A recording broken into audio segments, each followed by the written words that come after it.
I, for one, am so glad to have a president that is willing to address the real problems in the world.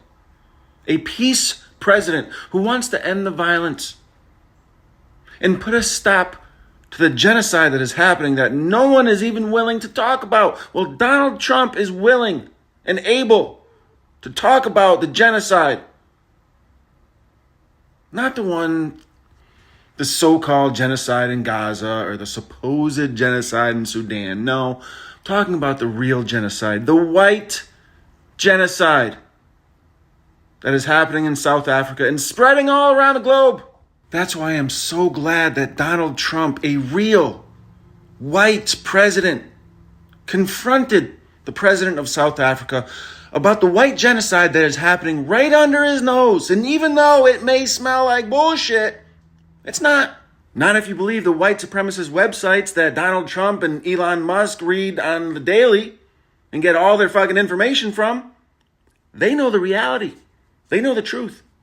Elon Musk knows what's happening in South Africa. This is a guy whose grandparents moved to South Africa because they loved apartheid so much.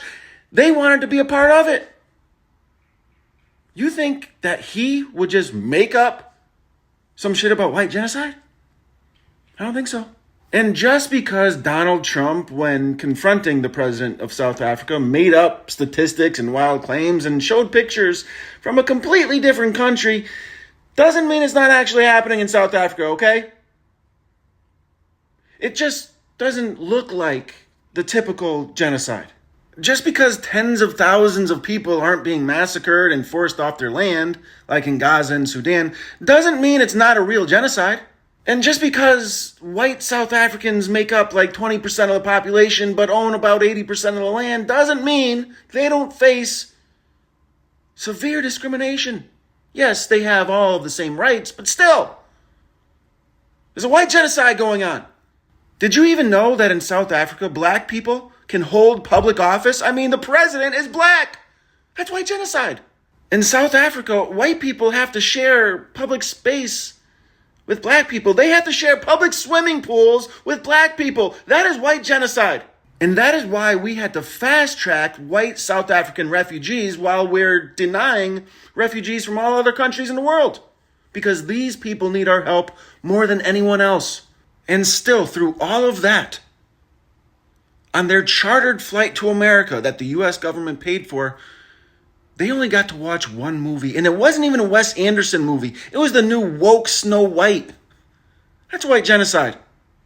And get this, for their in-flight meal, they had turkey sandwiches, and they weren't even given mayonnaise. That is white genocide. Now, you may think this is a joke, that I'm just mocking Donald Trump and Elon Musk and all the other white supremacists who keep talking about white genocide. But no, this is real. There are so many things that you probably don't even realize are actually white genocide. Anti-racism training, DEI, critical race theory, those are all just synonyms for white genocide. MAGA. Synonym is a word that has a similar meaning to another word. Making fun of someone driving a Cybertruck? White genocide. Making fun of a white guy is white genocide. Beyonce doing country music is white genocide. Immigrants working on a farm? White genocide. Immigrants working on a construction site? White genocide. Immigrants working? White genocide. Immigrants? White genocide. Trans people existing is somehow proof of white genocide. Hangnails are white genocide. The sun is white genocide, and I am a victim. Books by non-white authors are white genocide. Public schools, public libraries, all white genocide. But thank white Jesus for white President Trump. You, and only you, have solved the problem that you totally didn't just make up in your racist, microwaved, senile, paranoid, delusional mind. Thank you, cracker.